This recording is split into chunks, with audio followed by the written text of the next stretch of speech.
In this video, I'm going to hypnotize you to develop unbreakable self-trust when it comes to your decision making. You probably know the decision you've been sitting on, the one you've turned over 100 times, looked from at every angle, maybe even asked 3 different people what they think and still haven't done anything. That's not an information problem, that is a self-trust problem. And no amount of research, advice, or second opinions is going to fix something that lives in your heart or gut.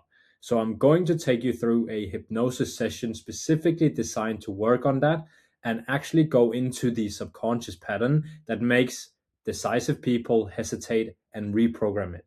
This is the same process I use with my private clients to take them from second guessing everything to operating with a settled, unshakable certainty in their own judgment and decision making.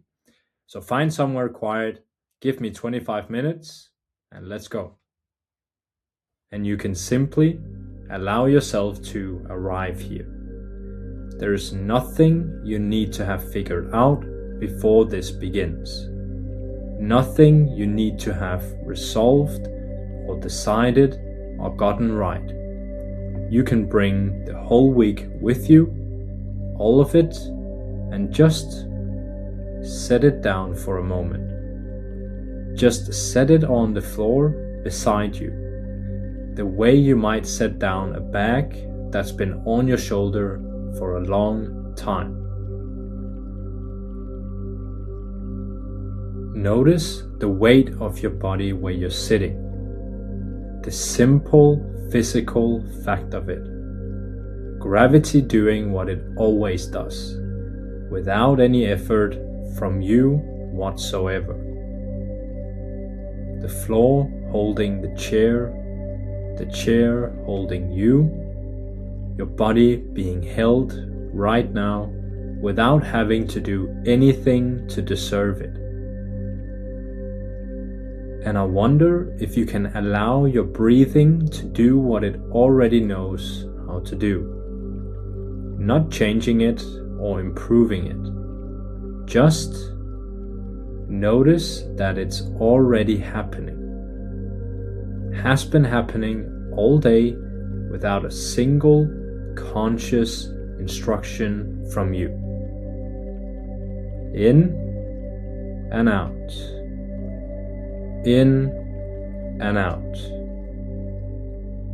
Your body carrying on with the oldest, most reliable work, completely independent of whether you believe in it, monitor it, or get it right.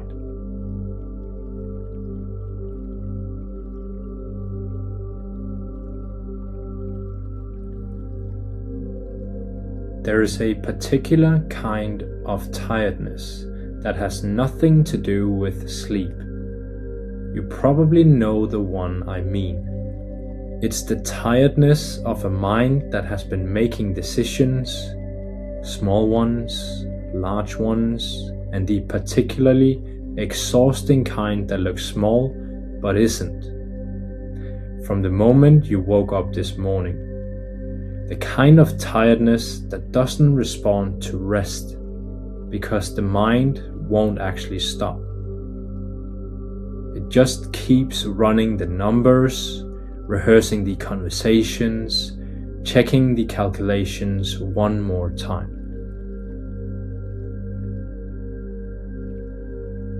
And what I would like you to invite you to notice gradually over the next few minutes is that there is a part of you that is not tired, has never been tired.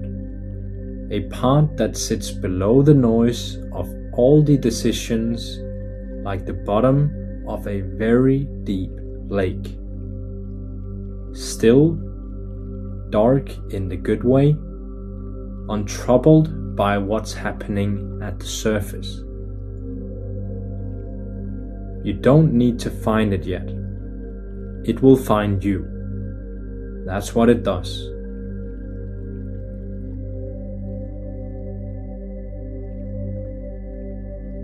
I want to take you somewhere for a moment. You don't have to go, but I think some part of you will want to. Imagine, if you will, that you are standing at the edge of a very old forest, an ancient one, the kind where the trees are wide enough that two people couldn't wrap their arms around them, where the roots push up through the ground like something trying to remember it's alive. The light comes in between the canopy in long, slow columns, the way cathedral light does. As if it's been arranged, as if something thought about where it should fall.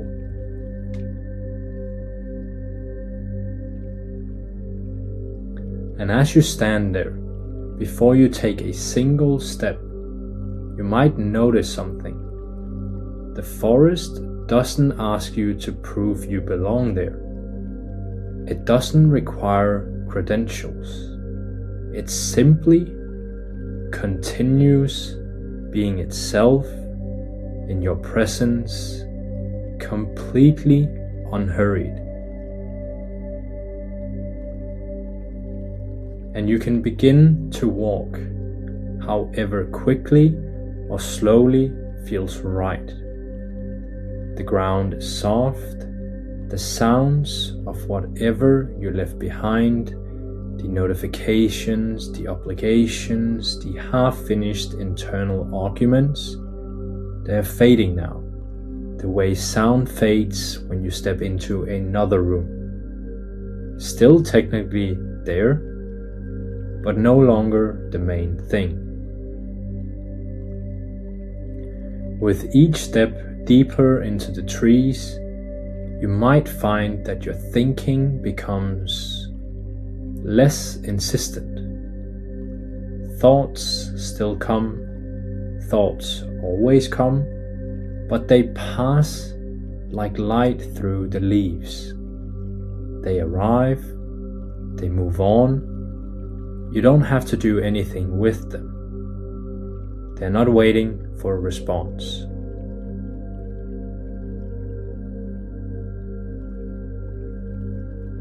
And somewhere in the middle of the forest, there is a clearing. You may have already seen it. You may arrive there in a moment, but in that clearing, there is something I would like to show you. And the only way I know how to show you is to ask you to be very still and to listen. Not with the analytical part of your mind that turns everything into a problem to be solved, but with the older, quieter part that has always known the difference between a story that was given to you and a truth that was always yours.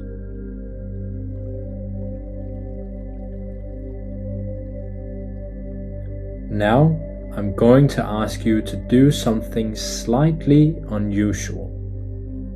I would like you to bring to mind, not in detail, just the outline of it, a decision you have been carrying. It doesn't have to be the biggest one. Any decision that has been sitting with you, unresolved. Maybe something you've been circling for days or weeks, without quite finding a solution to it. Don't analyze it. Don't try to solve it right now. Just hold it loosely, the way you might hold a stone in an open hand. And now notice, where in your body do you feel it? Because there will be a place, there always is. It might be a tightness across the chest, that particular compression that lives just beneath the sternum. It might be something in the throat, a thickness, the sensation of something that won't quite swallow. It might be in the gut, low down, a kind of clenching or hollowness. It might be behind the eyes or in the shoulders, that specific weight of something unfinished. Whatever it is, wherever it lives, I would like you to simply put your attention there. You are going to try to fix it or to make it go away. Just to acknowledge it, to say without judgment, yes, I can feel you there.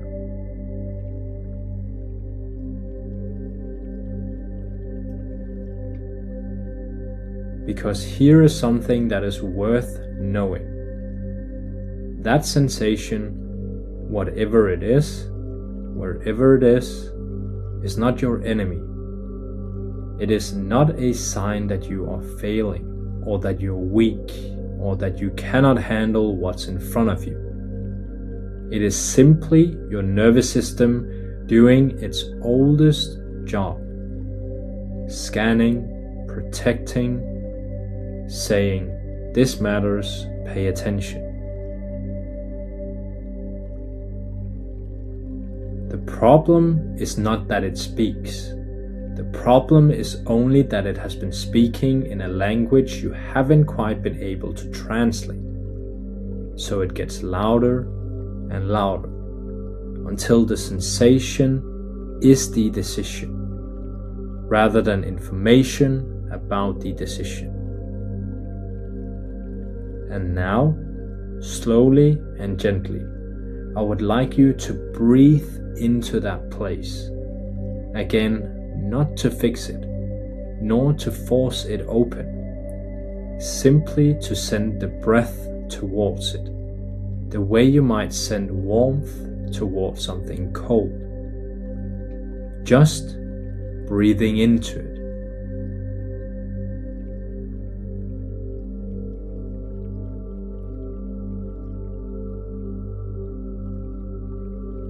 Notice if anything shifts. Not what you would expect to shift, whatever actually shifts. It might be a slight softening. It might be a sense of the sensation becoming more defined. Less like a cloud and more like a shape with edges. Some people feel warmth. Some feel a quiet release, like something that had been bracing for impact, gradually beginning to understand that the impact isn't coming.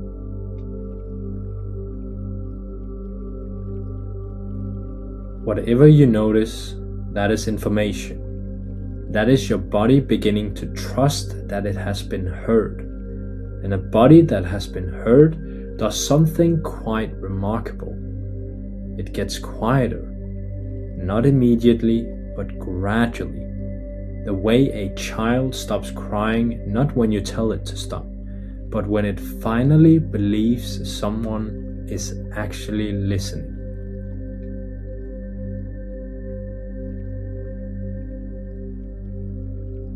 Now I would like to speak to something, or rather to invite you to speak to something that most people never quite think to address directly. There is a part of you that doubts. You know the one. It has a very specific voice. It arrives just before the important moments, before the big call, before you name the number, before you send the message that commits you to the next level. And it says something like, are you sure? What if you're wrong? What if this is the one that exposes you? Now, I don't want you to fight that voice. I don't want you to silence it, or argue with it, or try to think your way past it.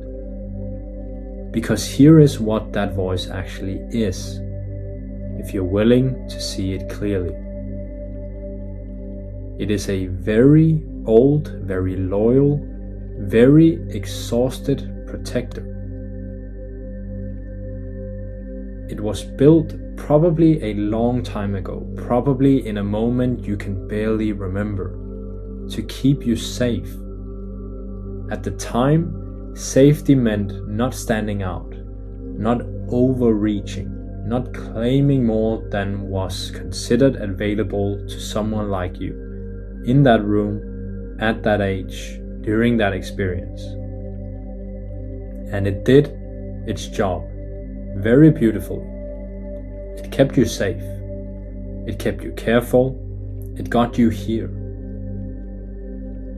But it is working from a map that was drawn a long time ago. And maps, as anyone who has traveled knows, are not the territory.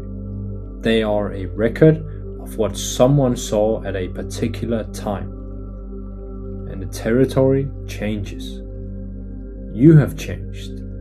And that part of you, that loyal, tired protector, hasn't been told.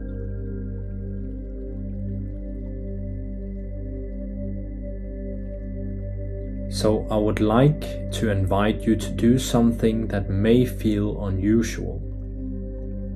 I would like you to speak to that part, not to defeat it or to argue with it, simply to acknowledge it.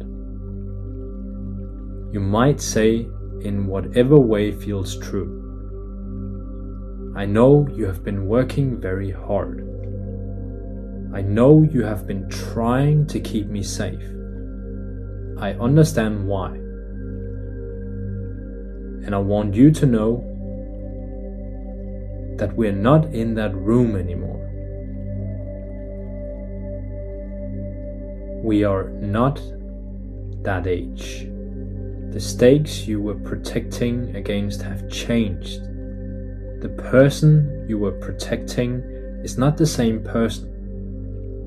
And the things you were protecting them from are not what is in front of you, in front of us now.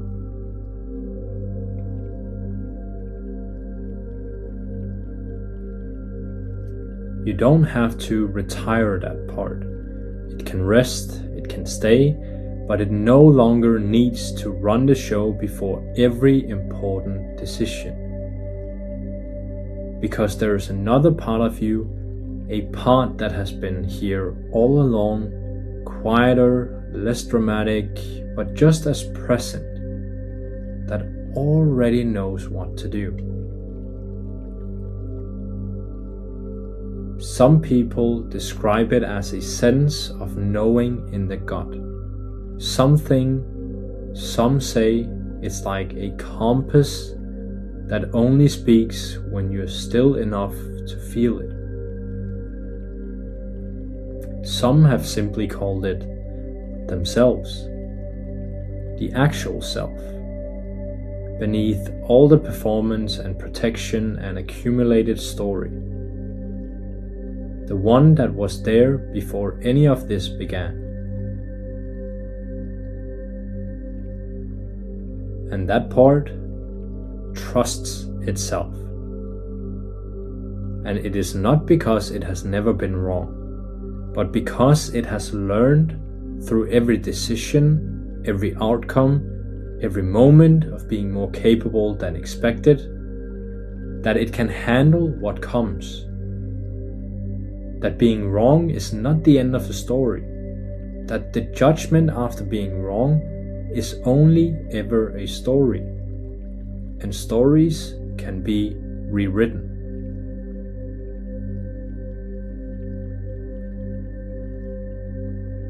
I want to take you somewhere else now. I want you to imagine, as precisely as you're able to, in as much sensory detail as feels available to you, that it is 6 months from now. A specific morning 6 months from now. You don't know exactly what has happened in those 6 months. That's fine.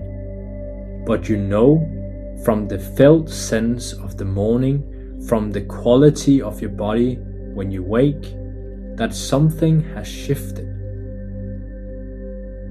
Not everything is different, but something fundamental has settled.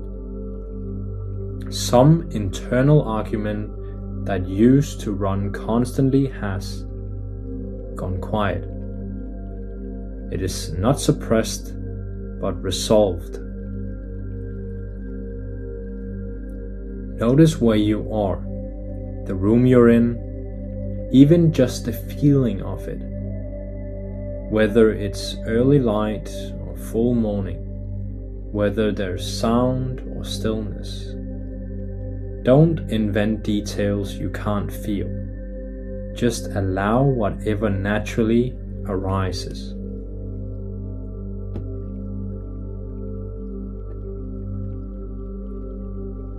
And notice how you carry yourself differently. There is a particular quality to a person who has found their footing in their own judgment. It's not loudness. It's not aggression. It's something more like settledness. The way an old tree is settled. Because the roots go deep enough that movement at the surface doesn't threaten the whole. From where you stand in that morning 6 months from now, look back. Look back at the you who is sitting here today. The you who carried that decision, whose body held it in that familiar place.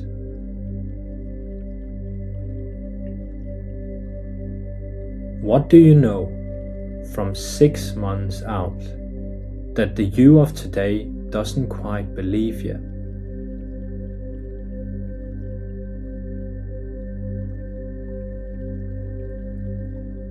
Don't answer with words.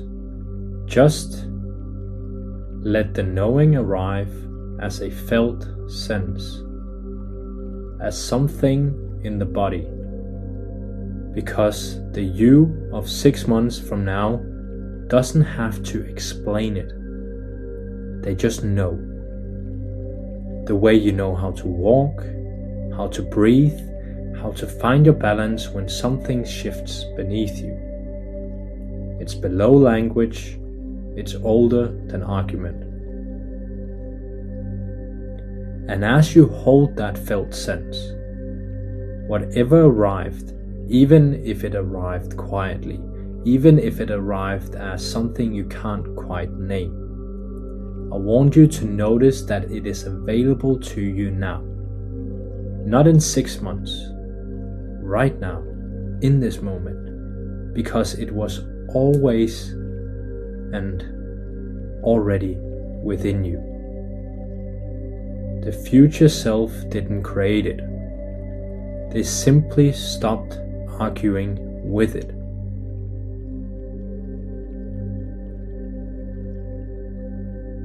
There is a thing that happens in the nervous system. Researchers have documented it, but your body already knows it. When a person acts from an identity rather than toward one.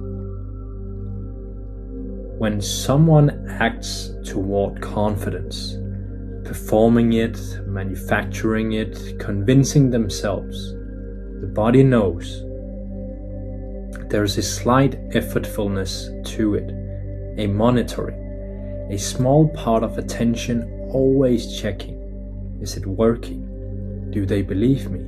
Do I believe myself? But when someone acts from an identity, when the confidence is not a performance, but an expression of something that has already settled, the body is different. Much more quiet, less monitored. The attention that was being spent on checking can be spent on seeing, on the room, on the other person, on what is actually in front of them. And here's what I would like to offer you, not as an instruction, but as an invitation. In a moment, you will return to full waking awareness, And at some point today or tomorrow or in the next conversation that matters, there will be a moment that calls for a decision. A moment where the old pattern would be to pause, to check, to look for outside confirmation before making a decision. And in that moment, just as an experiment, just to see what it feels like, what if you allowed yourself to act as if the settled version of you had already arrived? Simply allowing your body to take the posture it would take if you already trusted yourself. Allowing your voice to carry the weight it would carry if the question, "Am I capable enough?" had already been answered with a yes. This is not because you are required to feel certain. You can feel uncertain and still act from the settled self. Uncertainty and self-trust are not opposites. A surgeon who has done a procedure 100 times still feels the weight of it every time. That feeling is not doubt. It is care, and it is entirely compatible with the unwavering steadiness of someone who knows what they are doing. The decision in front of you, whatever it is, does not require a different you. It requires you to stop asking a different you to show up first before you act. The version of you that is capable of handling the next level is not waiting somewhere in the future. It is the version of you that is already in this body right now, in this chair, with this breath.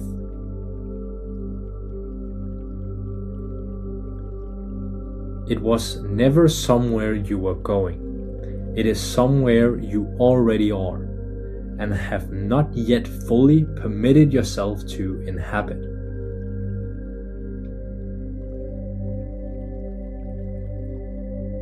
Let everything that moved within you in this session just settle. Not everything will have a name.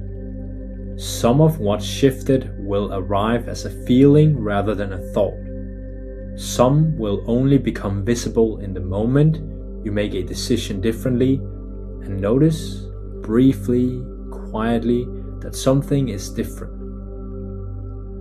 You may not even be sure when the shift happened. That's completely fine. The subconscious does its most thorough work in exactly that way. Not dramatically, not all at once, but with the patient, methodical reliability of water finding its way through stone. Over the next hours and days, you may notice a decision that previously would have frozen you, flowing more easily. A moment in a conversation where you name your price or your position or your truth, and there's less of that bracing beforehand, less waiting for the floor to give away. A morning where the first thought is not "Am I doing enough?" but something quieter, something that has less question in it. These are not achievements. They are not things you manufactured today. They are things that were already true, being allowed to expressed. In a moment, I'll begin to count, and as I count from 1 to 5, your body and mind will return gently, gradually, completely to full, wide awake awareness. You'll bring with you everything that's settled here, not as a concept, but as a felt sense in your body, as something that lives in the body now, not just in the mind. So now with 1, awareness beginning to return, the body remembering the room, 2. Sounds coming forward, light behind the eyelids or the feeling of the air on the skin. 3. A deep natural breath, your own pace. Feel the lungs fill and just release. What was held in that familiar place in your body, check in with it now. Notice if it's different. Not necessarily gone, but perhaps more workable. Less like a locked door, more like a door with a handle you hadn't noticed before. 4. Almost fully here. The mind beginning to gather itself with no rushing at all. Bringing back into focus the person you are and the work you're doing in the world. The version of that person who just a few minutes ago was shown something they already knew. And 5. Eyes open, fully here, present. Take a moment before you do anything else. Don't reach for the phone. Don't immediately re-engage with the day. Give yourself 90 seconds to simply be in the room. Notice what's different. Notice what's the same. And if something shifted for you today, even something small, even something you can't fully name yet, trust that it counts. The mind doesn't need to have understood it for the body to have received it. Thank you for taking the time to listen. I'll see you in the next one.